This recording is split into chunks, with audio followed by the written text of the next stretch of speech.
आज की इस वीडियो में हम बात करने वाले हैं स्टार्ट करने वाले हैं topic for the bank promotions. सभी बैंक्स के लिए ये वीडियोस बहुत ज्यादा हेल्पफुल रहने वाली हैं। सो अगर आप बैंक प्रमोशन की तैयारी कर रहे हैं, make sure to go for these particular videos. These are going to help you a lot, right. जल्दी से जल्दी ऑडियो वीडियो क्वालिटी को कंफर्म कर दीजिए। एंड अगर आपने अभी तक चैनल को सब्सक्राइब नहीं किया है तो चैनल को सब्सक्राइब कर लीजिए एंड बेल नोटिफिकेशन आइकन को प्रेस करना बिल्कुल भी ना भूलना, ताकि जब भी मैं कोई नई वीडियो अपलोड करूं आपको उसका एक्सेस जरूर। अब एनपीए से रिलेटेड कुछ एक गाइडलाइंस है जिनको समझना जरूरी है, जो काफी ज्यादा इंपॉर्टेंट है, जिनके बेस पर डायरेक्ट क्वेश्चन पूछ लिया जाता है। Direct questions can be asked from here, right. तो उनको हम कवर कर लेते हैं। लाइक सबसे पहला जो पॉइंट है that is actually related to कि जो क्लासिफिकेशन होती है जो क्लासिफिकेशन होती है एनपीए अकाउंट्स की, that is based upon the borrower. वो बोरोअर के ऊपर बेस्ड होती है, अकाउंट वाइज नहीं होती है। यानी कि अगर एक बोरोअर का एक भी अकाउंट जो है वो एनपीए चला गया तो उसके सभी लोन अकाउंट्स जो है वो एनपीए में आपको कंसीडर करने पड़ेंगे। All loan accounts are to be considered under NPA in that scenario, right. यानी कि अगर एक भी अकाउंट एनपीए गया, लेट्स से आपका टर्म लोन भी चल रहा है, सीसी लिमिट भी चल रही है, लोन अगेंस्ट प्रॉपर्टी चल रहा है, ओवरड्राफ्ट चल रहा है, बाकी तीन अकाउंट मान लो बिल्कुल ठीक है, सिर्फ ये टर्म लोन जो था वो आपका एनपीए हो गया, तो उसके साथ साथ ये तीन अकाउंट भी आपके एनपीए में कंसीडर करने पड़ेंगे। This is classification as per percolation. इसको हम कहते हैं classification as per percolation, right. और एनपीए के केस में जो हम इनकम कंसीडर करते हैं वो कैश बेसिस अकाउंटिंग के ऊपर कंसीडर करते हो, accrual basis of accounting follow नहीं करते हैं। अदरवाइज क्या होता है इन जनरल, अगर मान लो आपने इंटरेस्ट को डेबिट कर दिया, मान लो आपने डेबिट कर दिया तो कस्टमर को इंटरेस्ट पे करना पड़ना था, ठीक है। लेकिन एनपीए के केस में आप तब तक इनकम को रिकॉग्नाइज नहीं करोगे जब तक एक्चुअल में पैसा कैश आपके पास नहीं आ जाता। जब तक एक्चुअल में कैश आपके पास नहीं आ जाता तब तक आप इनकम को कंसीडर नहीं करोगे, राइट। सो ध्यान रखना है कि in case of the NPA जो रिकॉग्निशन होती है वो कैश सिस्टम बेसिस पर होती है, वो अक्रूवल बेसिस के ऊपर नहीं होती है। अब ये वाले दो पॉइंट्स बहुत ज्यादा इंपॉर्टेंट है। In case of the value erosion of the security, ठीक है, अगर आपके पास जो वैल्यू थी, ठीक है, सिक्योरिटी की, अब उसमें अगर इरोजन हो जाता है, if there is erosion related to it in that scenario, तो उस केस में क्या रहने वाला है, वैल्यू इरोजन ऑफ सिक्योरिटी के केस में आपके पास अगर इरोजन जो है वो 50% से ज्यादा है, यानी कि आपकी वैल्यू ऑफ सिक्योरिटी लेट से पहले 100 थी लेकिन अब रह गई है 49, 50% से ज्यादा का इरोजन हो गया, तो आप उस केस में उस लोन अकाउंट को डायरेक्टली डाउटफुल एसेट की कैटेगरी में डाल दोगे, डीएफ वन में डायरेक्टली डाल दोगे, उसको डायरेक्टली डीएफ वन में डाल दोगे। और अगर वैल्यू ऑफ इरोजन जो है वो 90% से ज्यादा हो गया, 100 की वैल्यू बन गई सीधा 9, 90% से ज्यादा का अगर इरोजन हो गया तो उसे हम किस में डाल देंगे, तब उसे हम लॉस एसेट की कैटेगरी में डाल देंगे। Then we will be putting it under the loss asset category, ठीक है। Is that clear. And further जो स्टैंडर्ड एसेट की प्रोविजंस होती है ना, जो मैंने आपको बताया कि आप प्रोविजन निकालते हो स्टैंडर्ड एसेट की, उसको टीयर वन कैपिटल के अंदर हम कंसीडर कर सकते हैं। That is considered under tier one capital. अब आप बोलोगे टीयर वन कैपिटल क्या है। देखो, एक कमेटी है, basal committee on banking supervision, BCBS. और बीसीबीएस ने गाइडलाइंस दी थी Basel one, basal to, basal three को लेकर के। फिलहाल के लिए बेसल थ्री की गाइडलाइंस चल रही है।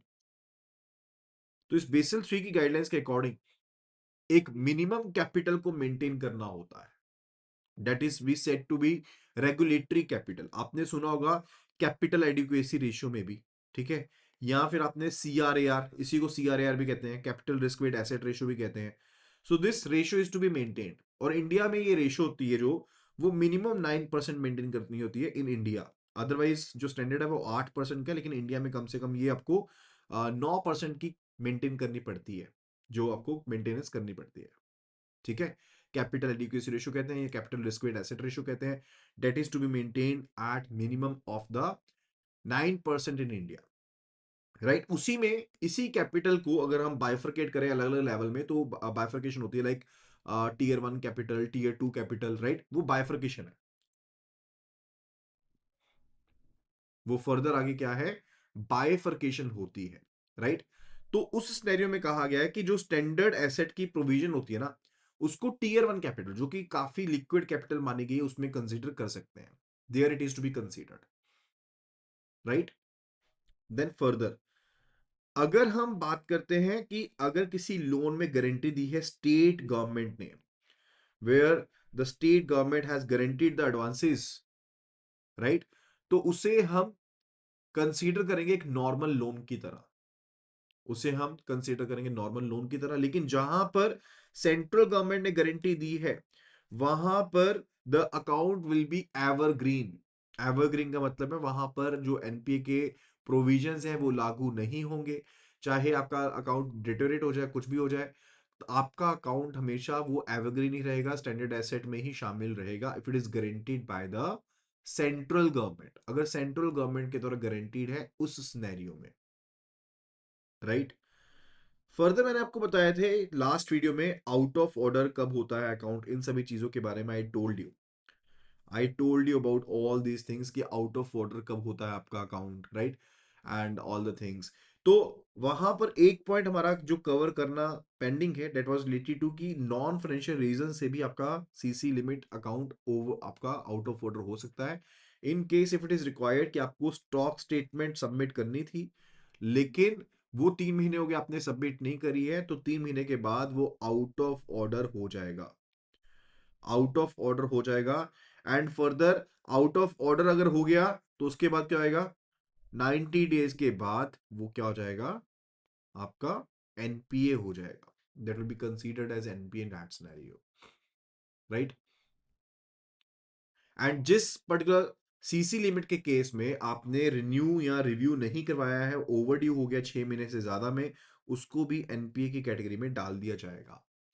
एंड ये पॉइंट हम ऑलरेडी कवर कर चुके हैं कि क्लासिफिकेशन जो होती है अकाउंट की, वो बोरोर वाइज होती है, वो अकाउंट वाइज नहीं होती है। दैट इज बोरोर वाइज, यानी कि अगर एक भी अकाउंट एनपीए गया तो बाकी सब अकाउंट्स को भी एनपीए कैटेगरी में ट्रांसफर करना पड़ेगा, that is kind of mandatory thing.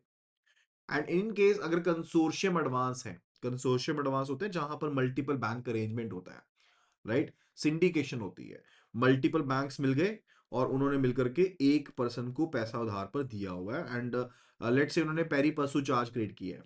कौन सा चार्ज क्रिएट किया है, I told you about this charge also, pari passu charge. मतलब होता है कि एक ही एसेट के ऊपर जिस प्रोपोर्शन में आपने लोन दिया है, लेट्स से ए बैंक है, बी बैंक है, सी बैंक है, ए ने दिया 100 करोड़ का लोन, बी ने दिया 50 करोड़ का, इसने भी दिया 60 करोड़ का।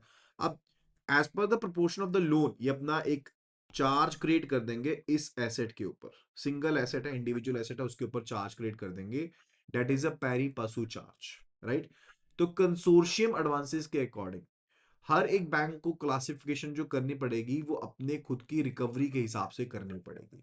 यानी कि हो सकता है हो सकता है कि जो पर्सन ए को पैसा मिल रहा है, जो पर्सन सॉरी बैंक ए को रिकवरी आ रही है वो बिल्कुल सही आ रही है, उसमें कोई दिक्कत नहीं है, लेकिन बैंक बी को जो रिकवरी आ रही है वो प्रॉपर नहीं आ रही है, उसका अकाउंट एनपीए हो जाए, तो वो सिर्फ बी की बुक्स में अकाउंट एनपीए होगा, सिर्फ बी की बुक्स में अकाउंट एनपीए होगा, but not related to the other banks, ठीक है। यानी कि हर एक बैंक इंडिविजुअली अपनी रिकवरी को देखेगा, कितनी रिकवरी आ रही है, एंड उसके हिसाब से उसकी क्लासिफिकेशन करता है अपनी बुक्स में। Clear with it. फिर एक टॉपिक आता है रिलेटेड टू क्रिलिक, CRILC, you must have heard about it. क्रिलिक, central repository of information on large credits. RBI ने इसको कॉन्स्टिट्यूट किया है, क्रेडिट को आरबीआई ने इसको बनाया है, मेजर पर्पस यही था कि क्रेडिट सिस्टमिक रिस्क ना हो, राइट, टू अवॉइड, किस चीज को अवॉइड करने के लिए, जो क्रेडिट सिस्टमिक रिस्क है, क्रेडिट सिस्टमिक रिस्क, इसको अवॉइड करने के लिए क्रेडिट को बनाया गया है। अब सिस्टमिक रिस्क क्या होता है, systemic risk is basically due to the independent नहीं, it is basically due to dependence upon each other, due to the interconnections. अब डिफरेंट इंस्टीट्यूशंस हैं, इनके बीच में क्या होता है, इंटरकनेक्शंस होते हैं, there are interconnections between the different institutions. अब उसकी वजह से जो रिस्क इंपोज हो रहा है कि अगर एक भी बैंक फेलियर हुआ या एक इंस्टीट्यूशन फेलियर हुई, उसकी वजह से और बैंक्स फेल हो सकते हैं। That is a systemic risk. वो सिस्टमिक रिस्क है, राइट। अब उसको अवॉइड करने के लिए आरबीआई को डाटा चाहिए related to the large exposures, right.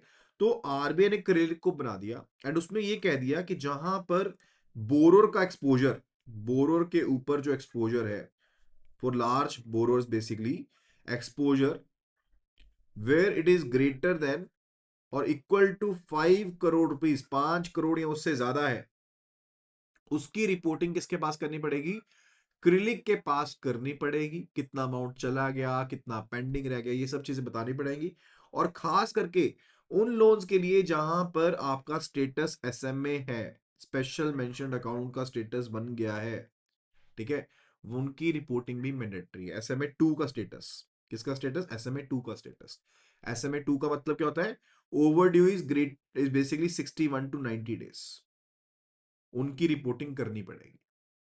और ये एक्सपोजर जो है, it could be fund based और it could be even non fund based. Fund based क्या होता है, जैसे मान लो अपने CC limit term loan sanction किया तो वो फंड बेस्ड हो गया, right. And non fund based क्या होता है, जैसे मान लो अपने लेटर ऑफ क्रेडिट सेंक्शन कर दी या फिर बैंक गारंटी दे दी, तो वो नॉन फंड बेस्ड होता है। तो चाहे आपका एक्सपोजर जो था वो फंड बेस्ड था, चाहे नॉन फंड बेस्ड था, लेकिन अगर overall aggregate exposure if it is greater than और इक्वल टू 5 करोड़ रुपीज, तो उसे रिपोर्ट कहां पर करना पड़ेगा, it is to be reported to the क्रिलिक, उसे क्रिलिक में रिपोर्ट करना पड़ेगा, राइट। एंड ये एक ऑब्लिगेशन है उनके ऊपर, बैंक एंड फाइनेंशियल इंस्टीट्यूशंस के ऊपर, कि आपको ये रिपोर्टिंग करनी ही पड़ेगी, that is to be done, कि ये रिपोर्टिंग जो है वो करनी पड़ेगी, राइट। और कौन से लोन्स के लिए, जहां पर एक्सपोजर जो है दैट इज ओवर और equal to 5 crore rupees, right. और साथ के साथ एसएमए स्टेटस भी बताना पड़ेगा, स्पेशल मेंशन अकाउंट का जो स्टेटस है वो भी बताना पड़ेगा, right. So that's the main फंडा। It will be all about today video. आज की वीडियो में सिर्फ इतना ही। आई होप कि आपने सभी टॉपिक्स को अच्छे से समझा होगा।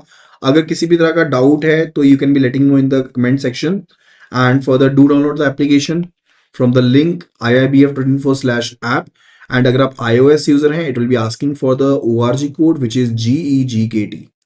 So just do download the application and start your preparations. Thank you so much and see you again in the next video.